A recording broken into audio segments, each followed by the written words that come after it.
Hello, everyone. Welcome to William and the Magic Box. Today on our show, we are going to have Stuart. Stuart is from Florida in the USA. So let's see what Stuart has to say. Enjoy the interview. Hello, Stuart. How are you? Oh, we don't want those on. I'm all right. I just finished mowing the yard, so I'm a little sweaty, but it's okay. You can't tell. Amazing. So tell me, how's your morning or day going so far? Well, it's quite warm here in South Florida, so it's I have the day off, and I am, a few appointments here and there. I had some errands to do, but I'm basically using it to catch up on life and rest, recharge, and chill, and that's it. See if I can Amazing. maybe turn. Amazing. So tell me, where's about in Florida are you based? Okay, so my town is called Port St. Lucie, but if you see the map of Florida, the big thing, there's a little hole right in the middle of it that's a lake, and if you go all the way to the east on the shore, that's where I live. It's about an hour north of Fort Lauderdale and about 2 hours or so north of Miami. Oh, wow. And that's the place where you're born and raised? No. Originally, I am from Ohio, and I've been in Florida for about 27 years. So I came to Florida when I was 30, and so you can do the math. And why Florida? Why the change from Ohio to Florida?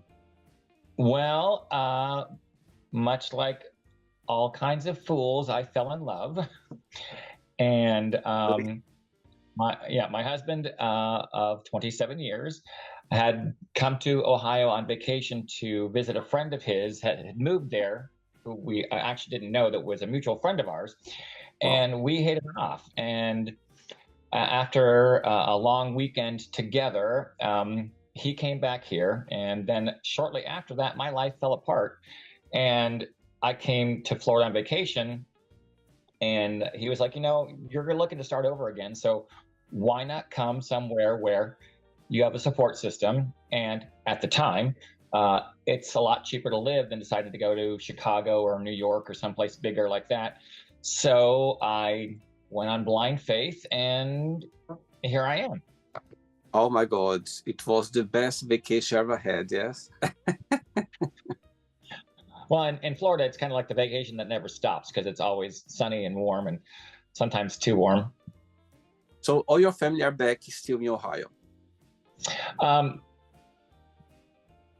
Well, that and close. So my mom is still in my hometown. Yeah. I'm the oldest of three boys, and so my middle brother lives about 3 hours north of my hometown in Michigan. So he's just across the border north. And my baby brother is about an hour or plus from my hometown in another city. He lives in Toledo or Lima. And so they're all within driving distance of my mom's house, just not me. And tell me, Stuart, what do you do for work, for living?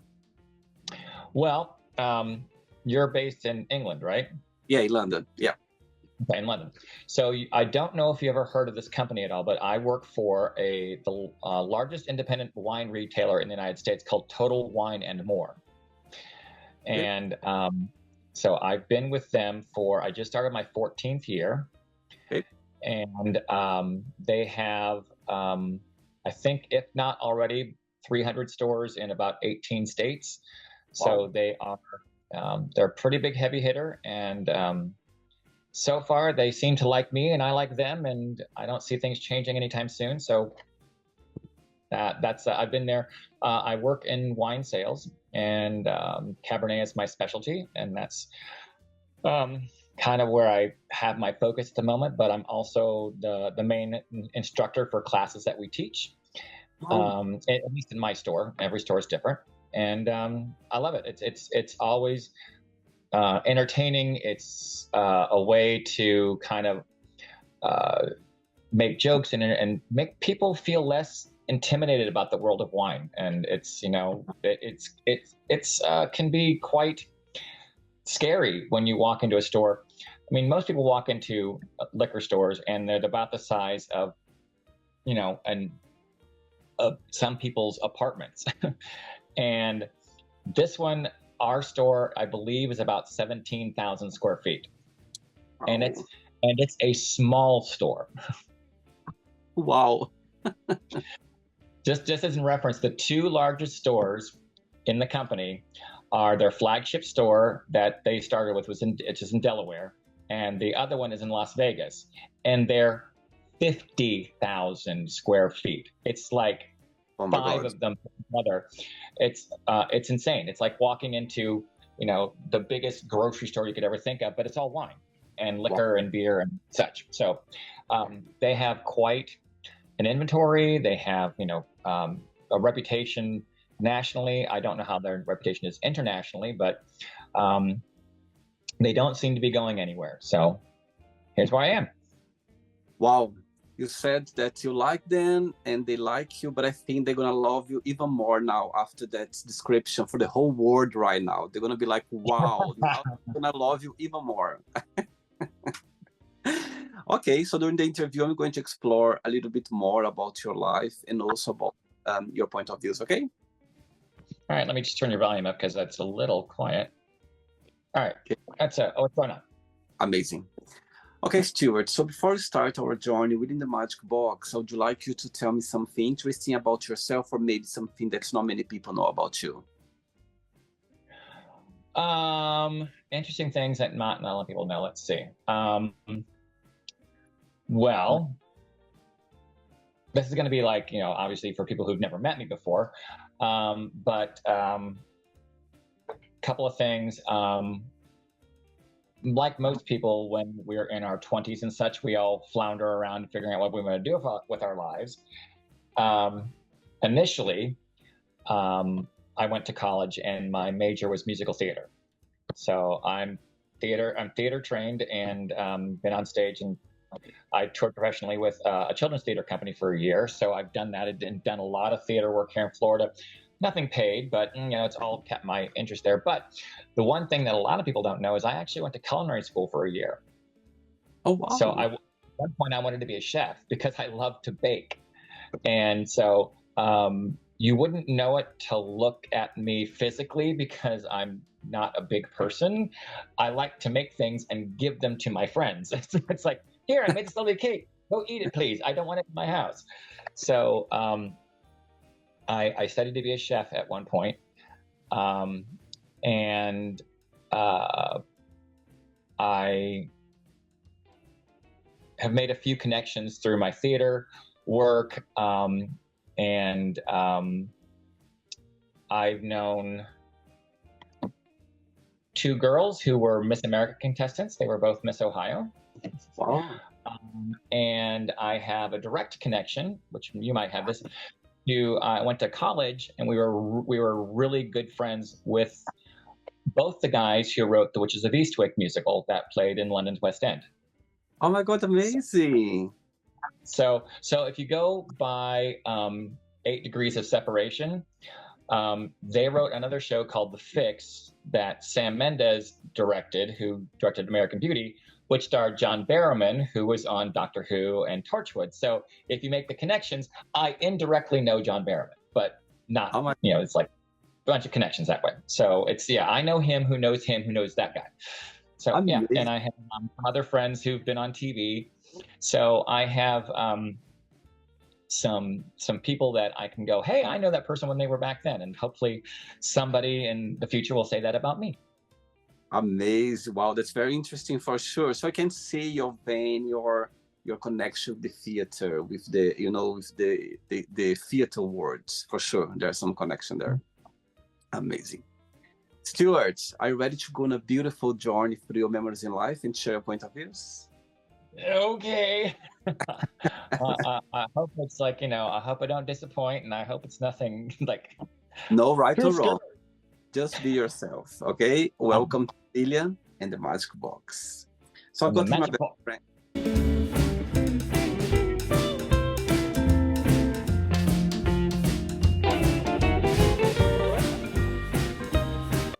got here my best friend full of random fun questions. I'm just gonna play a song now, just for us to relax before the first question, okay? All right.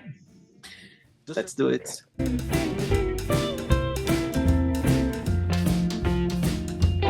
All right, so before I start the game, during the journey, yes, you can always dance with me. Before we start the journey, if it comes up a question that you don't want to answer, you don't want to talk about, always can change, okay? Yeah. Good lights, yes. Better. Okay, first question for you is, who has been the most influential person in your life and why?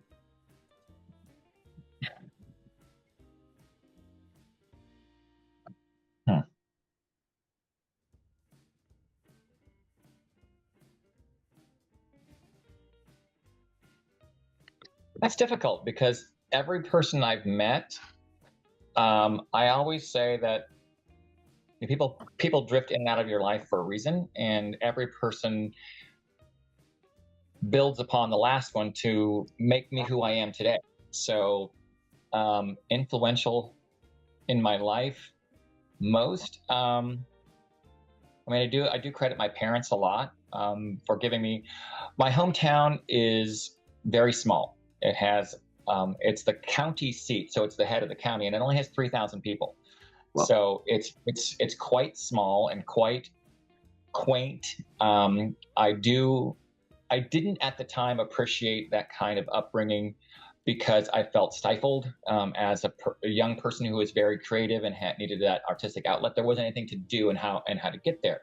But now that I am older, I do see how much my parents tried to instill in me certain kind of values that became my work ethic, became how I treat others, how I view the world. Although for some reason I veered away from their political standings when I developed into adulthood, I still really value how much my parents tried to keep me grounded, even though I was very successful I got good grades, and I was also, in all the musicals and plays in school, and I was very, I was moderately popular in school, but everybody in town knew me because my parents were influential. So instead of getting a swelled head like, oh, you're that Mohr kid, oh, you're no, I had to do chores like everybody else, and I had to do all that stuff. So my parents are probably the biggest one, and then currently, it sounds cheesy, but my husband is a big influence on me. He's my sounding board. I run everything by him. He has an outside eye and perspective. So I kind of, if I'm too close to something, I take that and say, hey, what do you think about this? Am I going too far? And sometimes he's more conservative than I would like to be. So I have to buffer it. But yeah, so most influential, of course, from childhood, my parents, and currently in my life is my husband. Did you tell your husband about this interview, The Magic Box? I did. I told him, and I said I didn't know what it was going to be like, and so he's like, "Well, it's just like, well, because I had done a podcast interview last year because someone found me all my swimsuits and underwear on Instagram, and that was kind of fun, but it was just an audio interview, and he's like, well, what is this? I said, well, he said he's going to ask me these random questions out of a box. And I'm like, okay, it'd be different if you were asking me about, my workout routine or what it's like, but this is kind of intimidating going, I have no idea. I love it. Okay, so let's say now that your husband is watching this interview right now and you have a moment, an opportunity to send him a message. What would you say? David, it's been 27 years. We've built a life. We've built some incredible parties together. We've had ups and downs and ins and outs and all kinds of heartbreak and happiness. And I couldn't think of my life any differently. If you weren't here, I would be a completely different person. And I value the fact that you stood by me through all my breakdowns and that. So the fact that you haven't run away screaming yet, I think it means you're a keeper. Oh, that's so beautiful. Yes, after 27 years, for sure, he's not gonna run away. He's gonna be still by your side for sure. Well, Oh, actually, our anniversary is coming up on the 10th of October, so oh we my have God. an great. Oh, sweet, very sweet, amazing. Okay, send my regards to him. Okay. Hello, David. Yeah, David. Yep. Well, He's Oh, he's in the other room with the dogs, trying to keep them quiet so that we won't be interrupted. sweet. Next question.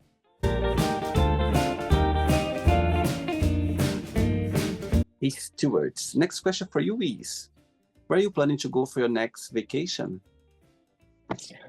Um, well, that's difficult because I live in a vacation state. So I live in Florida. Everybody wants to come here on vacation. Yes.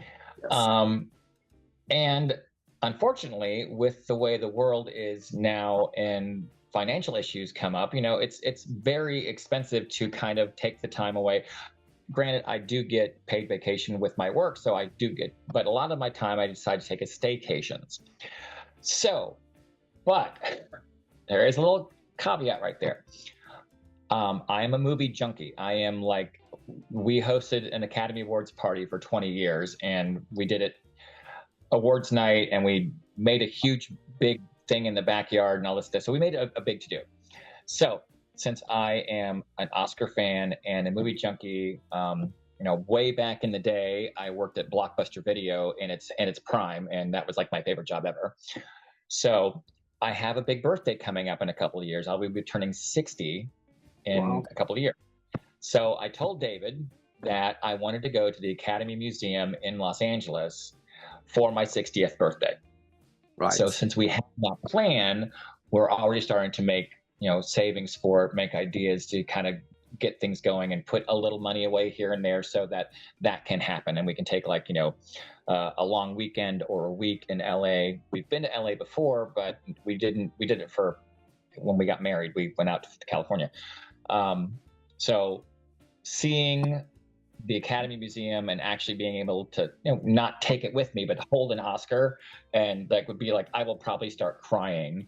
Wow. The same way I went to see the Star Trek exhibit a couple of years ago, that because I'm a big sci-fi fan and Star Trek was like my thing. And to actually touch movie memorabilia or things that have a touchstone in my formative years, it was breathtaking. So I can't wait to head to the Academy Museum and see all the displays and the costumes and just immerse myself. So I think that's going to be an awesome thing, but it's a couple of years away. Wow. Actually, I made a note here about your movie junkie. I'll tell you something, Stuart. I love movies. I go to the cinema every weekend. It's my therapy of the week. I watch movies every weekend. It's such a beautiful thing for me to sit down in the cinema, to see this big screen and watch a movie. I just love it. It's the time of the week that I forget about my life, I forget whatever is happening out there, and I just connect with movie. I love movies. Well, and Right. So that's the good thing. You're talking about going to actually out to the cinema.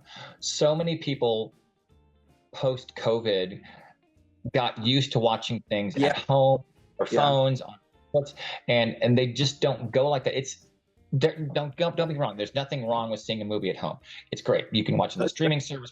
That's great. It's as a secondary kind of idea, but there's nothing like the immersive experience of seeing something on a 90-foot screen yeah. and all those emotions just wash over you and the sound all around you and it's dark and you can't pause it to get up to go to the bathroom. You have to like stay there and let the story happen. It's So beautiful. being in a theater it's a totally, and plus it's communal. You're sharing that experience with other people. Hope last time I went to a movie theater there was like 10 people in the audience, but so it is different now, but I'm hoping that people will start returning to the theaters because they're, with event films like Oppenheimer and Barbie and the Batman and all these things that people are coming. There's proof that you can get them back out if you provide with Totally. quality.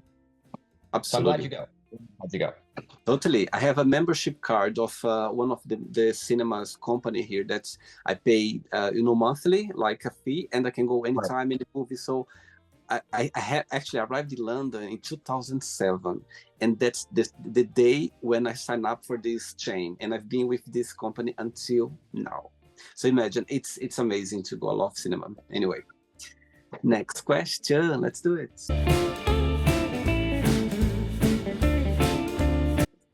Before the next question, as I could see how much you love your job, how much you appreciate your job, tell me what's the biggest joy of it? What do you like the most about it? And the most challenging part, in your opinion? Okay, so I'll start with challenging part first. The challenging part is in the wine business and liquor in general, there's a lot of brands out there that are immediately identifiable. They're name brands people know. There's certain vodkas and tequilas and red wines and white wines that everybody knows by name because they've been around forever. They've been part of advertising and they're just commonly available everywhere. Since I work in a specialty store, we have a lot of boutique wines that are off the beaten path. And they have a program called Winery Direct, which is directly from the wineries, exactly what it sounds like. They're smaller producers and they're amazing. So one of the biggest challenges of my job is to get past these preconceived ideas that this name brand, whatever it is the best out there because it's just everybody knows it. Mm-hmm. I look at it as it's a challenge because people like comfort. They like knowing that this is consistent and I can get it at a restaurant or I can get it at a bar or this thing is I can get those anywhere. And two, they like being part of the cool kids. They all want to have this. I want to drink what my friends drink. And I want to, if I bring this out, it's going to have this connotation of, oh, that's really expensive or this is the best around. Certain champagnes have that kind of thing. So, and you see, I'm trying not to name names so it doesn't get anybody in trouble. But so the biggest challenge of my job is getting people to think outside the box, that those names aren't all the give all end all of everything. And so that does tend to be an uphill battle, especially when you get someone who is of a senior's age and says, well, I've been drinking that since I was 22 years old. And that's okay. You've been drinking this for 60 years. Think you should try something new now? So yeah. The challenges are kind of trying to break people out of their comfort zone. And once they do, then they go, wow, that's amazing. What else do you have? So the backside of it, the best part of my job is literally watching people's eyes bug out when I break their preconceived notions. In some of my classes, I talk to people about, how everything involved in wine is part of a puzzle. Nothing is the only thing. So like temperature is important and how you can do aeration might change the thing. Aging might be a thing, blah, blah, blah. These all things are all parts of the puzzle to help you enjoy it more. So I'll have them. And do you drink wine? You put me in the spot right now. I can drink wine, but I'm not like, No, but you're not averse to it. Oh, no, so I'm not, anyway, not an expert. I don't. Okay. If you give me a glass of wine, I cannot tell you from where we you know what I mean. I cannot tell you that. So my point is, most people, at least here, when you have a glass of wine at a restaurant, it's served at room temperature, which is completely wrong. Red wine should be served at cellar temperature, which is about 58 degrees.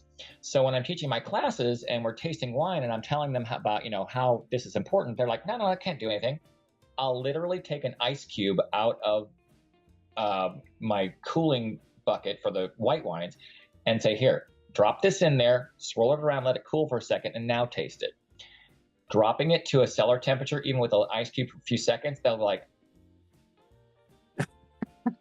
they literally, their mouths drop open because they don't understand that everything's part of a puzzle. So watching these people just break their minds about what they've had this preconceived notion for, it's one of the most satisfying things because I me as an educator have now made an influence on people. I've had students come back and say, you know what, we were out to dinner the other night and they gave us red wine. We each put an ice cube in our glass and we got it down to that temperature and we toasted it and we said, this is for Stuart. So I've had people come back and say that it really was, that did make a difference. So that's very satisfying. Beautiful, beautiful. Okay, next question is, what's the biggest prize you ever won? That I won? Yeah, the biggest one. Could be sentimental, it doesn't need to be material. Anything.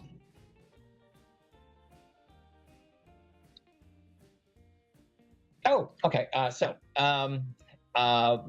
Movie related again. So I entered an essay contest online asking about your favorite horror movie. And so I picked a favorite of mine that was not extremely well known. It's from a well known director, John Carpenter. And I stated my case. And it turned out my essay got chosen as the winner. And so, as my prize, it was just before Joss Whedon's Cabin in the Woods came out a few years ago. My prize was a poster from the film that was signed by the entire cast. I think by everybody except for Oh my God.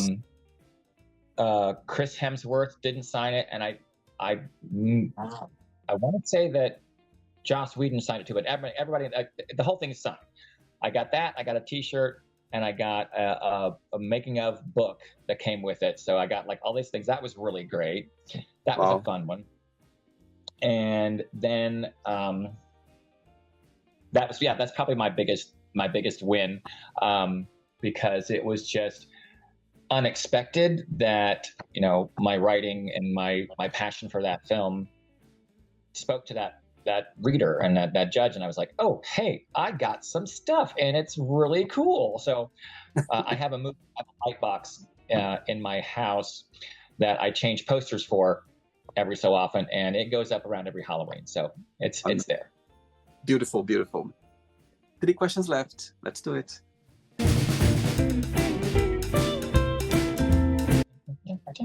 Next question for you is, if you could meet yourself when you were 15 years old again, which advice would you give to yourself at the time?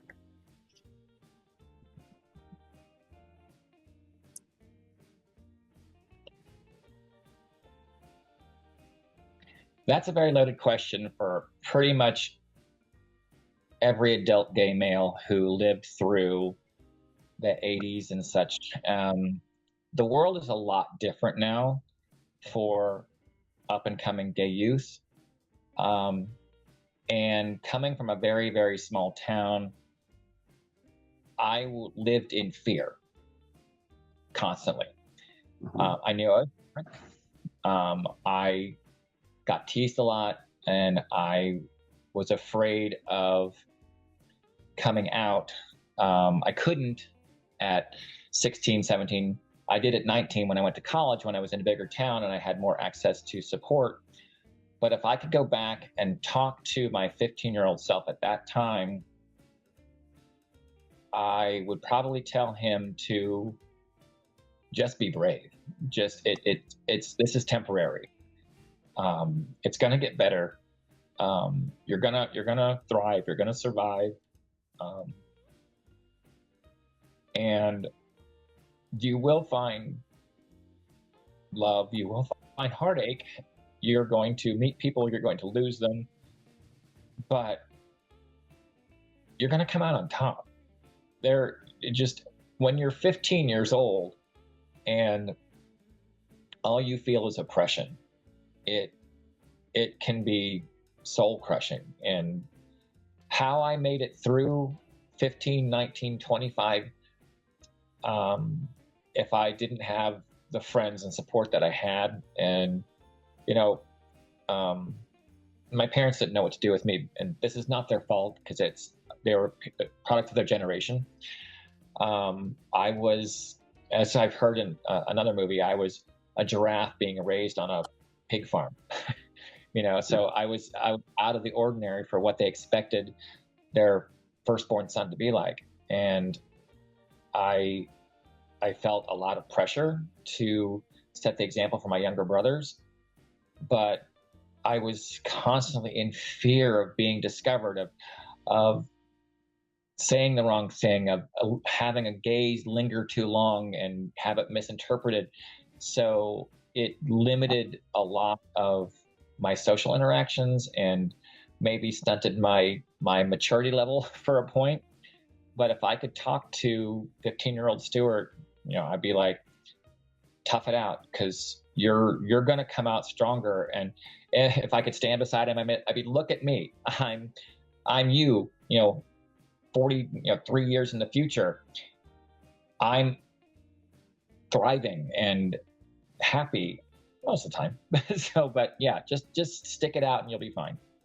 Oh, beautiful, Stuart. I love it. I love it. And I agree with you. Oh, very sweet, very sweet. My goodness.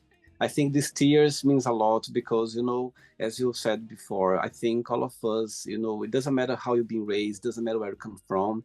There's always a part of your life that's, as you said, you want to be, there are a lot of pressure on our shoulders. There are a lot of things happening out there, family-wise, you never know what to expect. It can be hard, it can be difficult, but you know what I mean? As I can see, we are in a good place right now that, I think it just meant to happen for everything. And I think now I'm sure you are grateful for this time because, just build the person you are. Well, it's like I said earlier, it's like, everything I went through made me who I am today. Yeah. Yeah, it may not have been fun. It may have been uncomfortable, but if I didn't go through it, I wouldn't be who I am now. So okay. I as much as I hated the bad times, they all made me stronger, made me more resilient. I learned from them. I learned to stand up for myself. I learned to, fight, quote unquote, fight back if I needed to. So those things all made me who I am now. And if without those experiences, I wouldn't be the person you're talking to. And what's the biggest joy of being Stuart? What do you like the most about being you?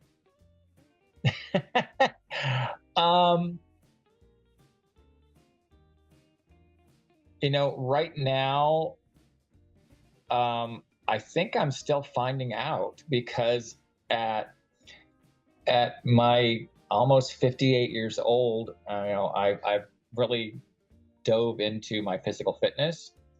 Yeah. And it just really, it amazes me when people look to me anytime for advice okay, yeah, in some ways it's a terrible thing to say. I'm the elder statesman now to a lot of people because I'm my age. So I get people at the gym who are like, wow, you look great. And what are you doing? How, can you show me this? And what are you doing? How to kind of fix this, make it differently? I get all kinds of people at work, my customers saying, I always look for you. You have the best taste. I love your advice.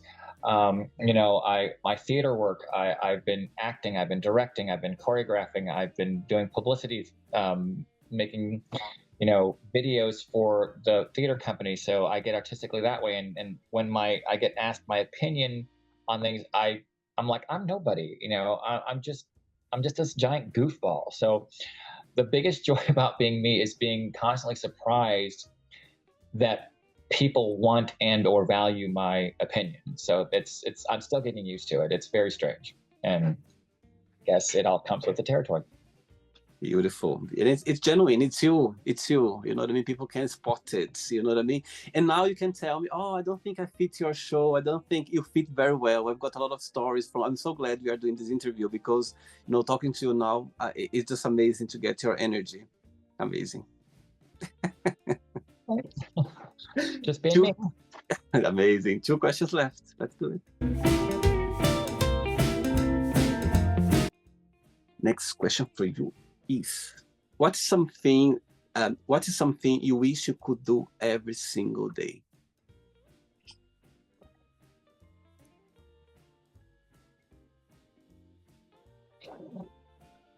I wish I could do every day.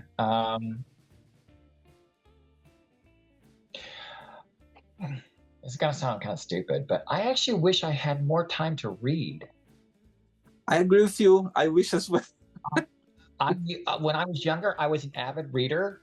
I love books, and I burned. And this is kind of stupid. I burned through the entire Harry Potter series. I have all the Anne Rice vampire books. I I have the three newest ones I haven't even touched yet because I wanted to complete the series. I started on the books that True Blood was based on, and I made it through seven of them. There's like seven more, and people recommend, oh, you should read this, and I'm like, between my Netflix list, which is like this long, and the movies I want to see in the theater, and if network TV has me, there's so much media out there now that is very passive, and you sit and watch it. Reading is something that stimulates your imagination and it keeps your mind alive. I just wish I could do it more often, and I probably have the time. I just don't carve it out like I should. There's always another show to watch. There's always another show that I've watched already that I want to see again. Like I could put Vicious on and watch it like right now, and I've seen it like 6 times. It's just funny because Derek Jacobi and Ian McKellen are hysterical. But I'm like, I don't need to see Vicious for the 35th time. I should go sit down and read a chapter of a book. So I wish I could read more often than I actually make time for. I totally agree with you. I totally understand your point. The life we have now is so busy with a lot of things. Actually, I was in Brazil in March for my mom's birthday. And on the way back, I stopped in the airport, and I had some Brazilian money. I said, "Oh, I'm gonna buy some books," and I have here on the side. There are 7 of them since March. 7. I haven't started reading, none of them, and it breaks my heart because all of them I love. I know I can't wait to to dive in, but it's just I just can read in the evening before going to bed because I can be distracted easily. Going to work, I cannot read it, and it's sad because when I start reading before bed, I fall asleep very quick. So it's just when I'm traveling, like I'm gonna go in 2 weeks' time. I'm gonna go to Spain for a few days, and I can't wait to bring at least 3 of them to dive in and just read it. That's the thing. I had to go to Arizona for a friend of mine's wedding. I was his best man. I bought at the time the newest Anne Rice book, Prince Lestat, to read on the plane. I've yet to crack the spine, and 2 more books have come out, and she's dead now. She's passed on. So I'm like, there's going to be no more. But I'm like, they're sitting here on my bookshelf, and they look beautiful with the rest of the collection, and it's like it's amazing. But they're just sitting there, and I'm like, I really need to read these. And they're not that long. And I mean, they're only several hundred pages, so I could probably breeze through them in a couple of weeks if I, did a little bit every night. Yeah, I wish I could read more. Oh, I used to, when I was a kid, and I was a bookworm. When I was in elementary and middle school, early high school, I was like reading a book a week. It was great. But we got out of the habit because we're adults now, and work gets in the way, and family gets in the way, and Absolutely. Life gets blah blah blah. I think we need to block our lives on the sides for a week and just read the most we can. Especially if it's something you enjoy doing. I mean, if it's absolutely, I love it. I said this before to people when they've asked me kind of advice things. So like, oh, why isn't my boyfriend making time for me? And why isn't this? Why not? Like, look, well, I can't find time to exercise. I'm like, do you find time to have your coffee in the morning? Do you find time to watch football on Sunday? Do you find time to have poker night with your buddies?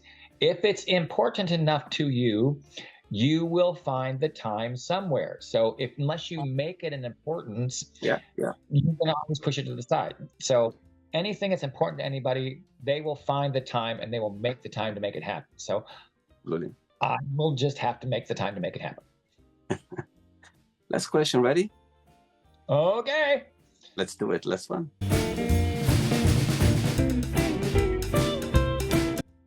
But before the last question, let's in a few years' time, you're going to be in the plane flying all the way to Los Angeles, and you're going to have the time, to visit the place just mentioned before. Okay.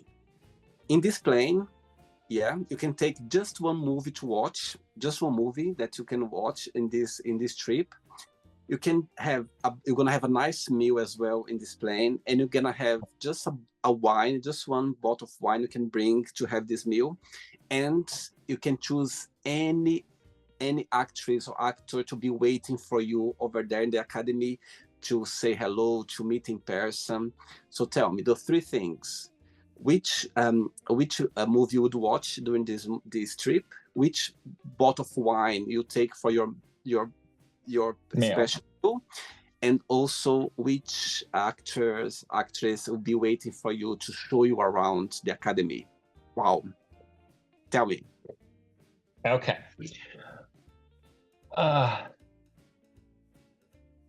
Okay, so the movie thing is hard because it's like asking, what's your favorite movie? I know, I That's know. who's your favorite kid, or something like that. So, um,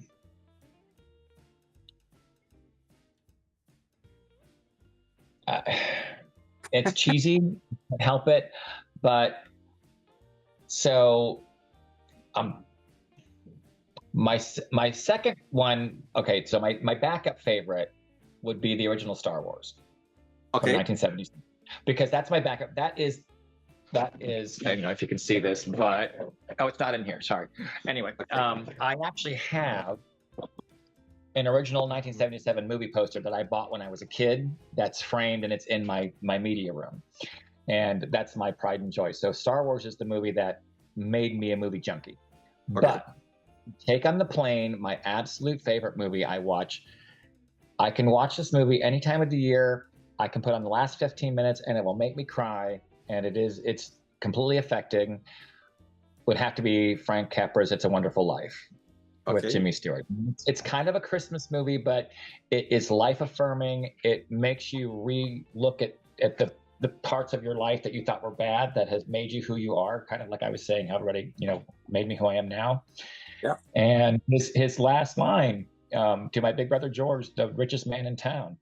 I mean, what could be more beautiful than having the entire town rally around you when you're having a bad day in your life? And so It's a Wonderful Life always makes me feel like a part of a bigger community, and it touches me on so many levels. And Jimmy Stewart's just wonderful, and Donna Reed's amazing. Frank Capra at the height of his career, it was a flop at the time, but it's a Christmas classic now, and it's a classic in my book. So that's my movie. It's black and white, but it's cheesy, and I love it.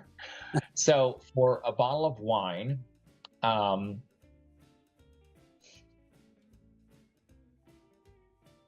a big Cabernet guy. So there's a bottle that we have at my store. I've had this a couple of times. It's from a small sub district in Napa called Howell Mountain, and it is Cimarosa. Cimarossa is the name of the vineyard.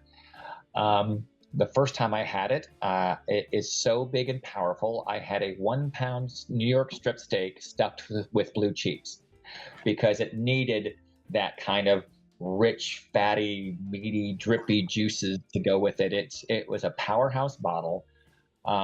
It's got depth and clarity and huge tannins and just a wonderful flavor.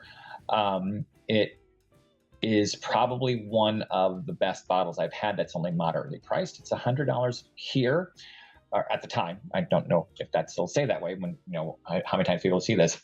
But I'm a big Napa fan. I could easily go with Four Winds, which is another expensive bottle from this great winemaker, and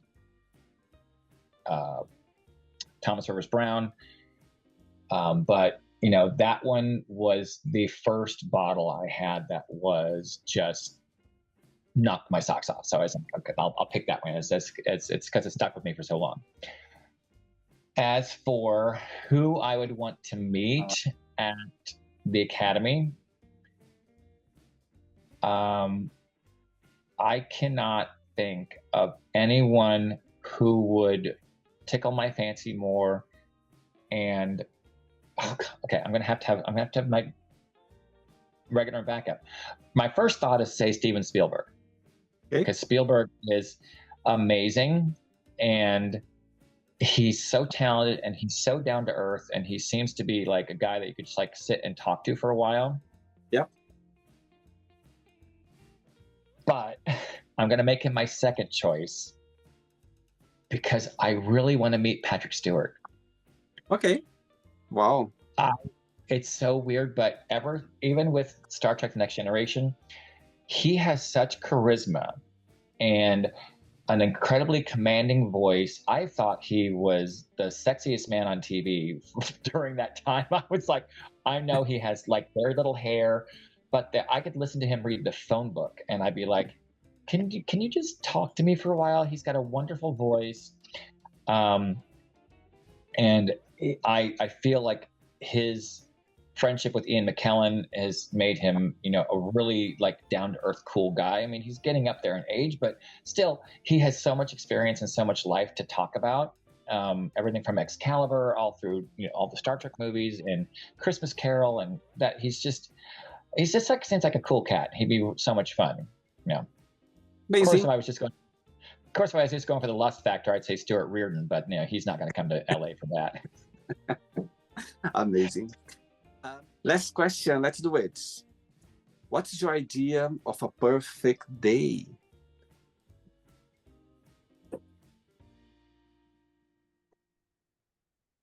I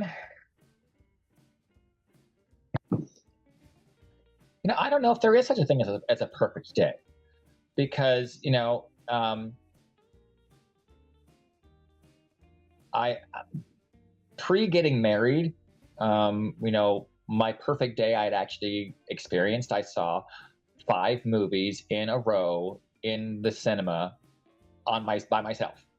Oh my God, that's amazing. I've done 3, I think. I've done 3 in the cinema, but not 5. 3 I've done already. I was off one day. I watched 3 movies on the cinema. That's I've done. So I moved to Florida in '97, so it was pre that. I think I saw Jurassic Park: The Lost World, Hercules, the animated movie, and 3 other ones. But I had scheduled it out, so I had like about an hour in between or something, so I could grab it to eat. But I spent the entire day in the movie theater. That was probably the closest day to perfect. Wow. I do double features now once in a while, but it gets harder because I need a nap in between. I get tired really fast. But my perfect day would be yes, I would follow most of my regular schedule. I get up, I go to the gym, come home, have a nice breakfast, get a little nap in, maybe watch a little TV, have a wonderful lunch, go to see a movie early so I don't have to deal with late night crowds.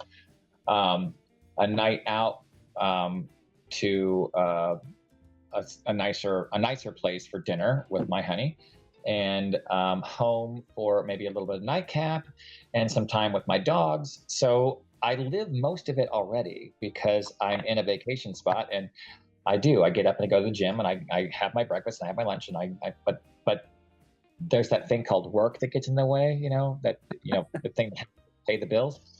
So I have a feeling that when retirement comes along, that there will probably be a lot more perfect days because I will have the time to devote to the things I really want to do without having to work. So I think it's only 12 years away. It's not that bad, so it's okay. By the way, how far are you from Port Canaveral? Canaveral is a little further north of us. I went there to the Air and Space Museum. So it's probably about an hour and a half, maybe. Okay. So I'm just saying that because I used to work for Disney Cruise Line, and you're based in Port Canaveral at the time, a few years ago. So yeah, I remember going to NASA. I remember visiting all this area. So Canaveral's north, and then there's Melbourne and Vero Beach, and then us, and then West Palm Beach, and then Fort Lauderdale and Miami. So if you go down the coast, that's what you'll find. I see. Okay, so the end yet. Let's play now the word association game. Okay, I'm going to give away some words. Just tell one word that comes to your mind. Quick thinking. Let's start with money. Debt. Family. Estranged. Life.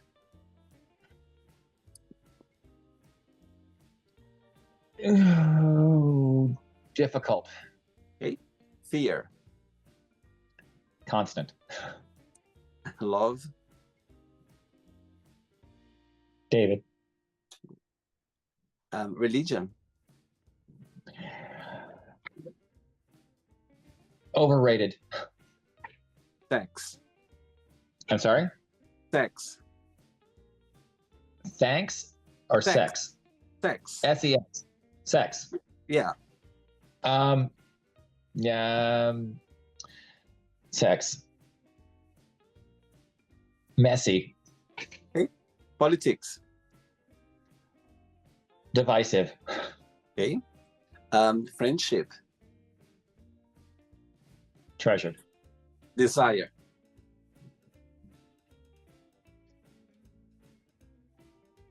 A trap.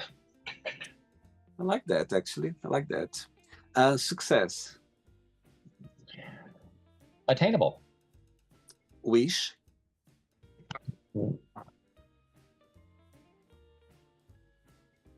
Pinocchio. Happiness, one word. Happiness. Yeah. Puppies. One word for Ohio. Hope. One word for Florida. Hot. USA.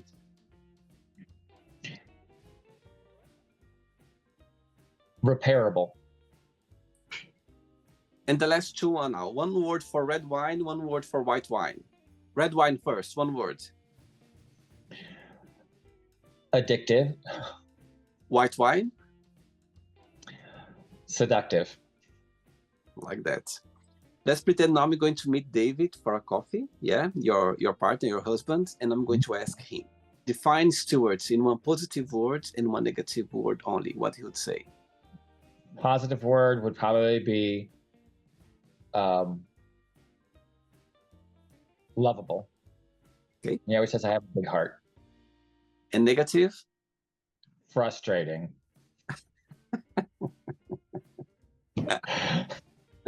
Interesting. You don't want to know if you want to love them or kill them. Let's play now Stuart and the magic box, and you can ask me a question. But actually, before you ask him the question, one word for movies. Life. Movies are life.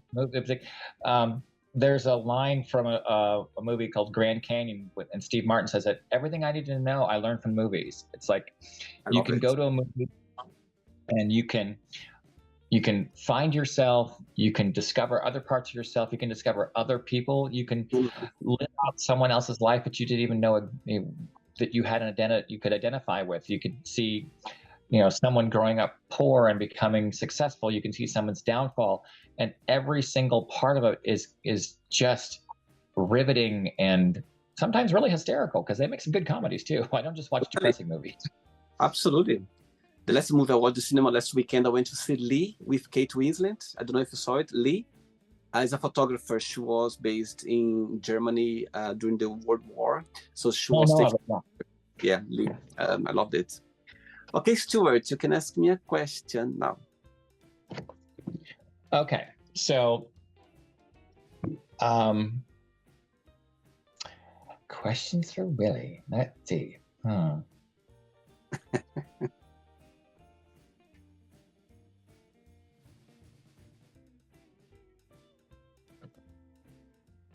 If you could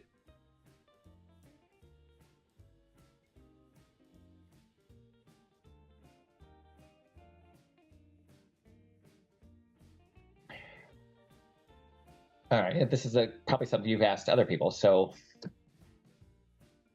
if you were stranded on a desert island, what are the three things you would want to have with you?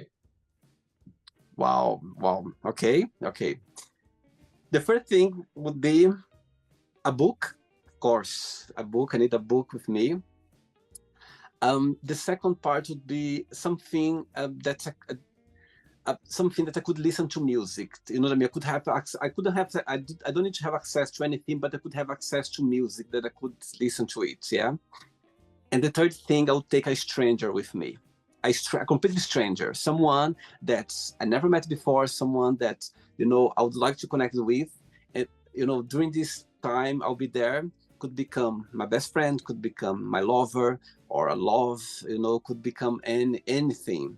So I'll take with me a book, something that could listen to some music, and a stranger, a complete stranger, just to see how this journey would go. Yeah. Well, see, so we're going on desert island together. I love movies, I love music, and I'm a stranger. There you Not go. anymore. There you go. Not anymore. Not a stranger anymore. After this interview, not a stranger for me anymore. Off to Maui we go. I can take David with me because he's a stranger. I haven't seen him. I'm joking. Then I'll have a vacation. I'll have the house to myself. There we go. I'm teasing you. Of course. Did you enjoy the interview, Stuart? It's quite silly, but that's also thought provoking. So yeah, I mean, it's not quite therapy, but it did make me think a bit. So it was fun. Amazing. Thanks for taking the time. Thanks for being so kind and sweet, and bring this energy to the show. It's interesting. What I like the most about the show is when I see profiles, when I see people, the only thing I could picture about you was your fitness journey, because there are a lot of pictures about fitness. I could picture there, you said about the movies, but I was expecting about, your story, your life story, your connection with David, your family back in Ohio, this journey, and it's very inspiring. I really enjoyed about your profession as well, about wine, and just amazing. So thanks for being part of the show. Thanks for taking the time for the interview. Well, it's not often that someone drops into my messages and says, "Hey, let's have a talk." I'm like, okay. And now we just made memories. You weren't some weird stalker. You just made memories right now. That's amazing.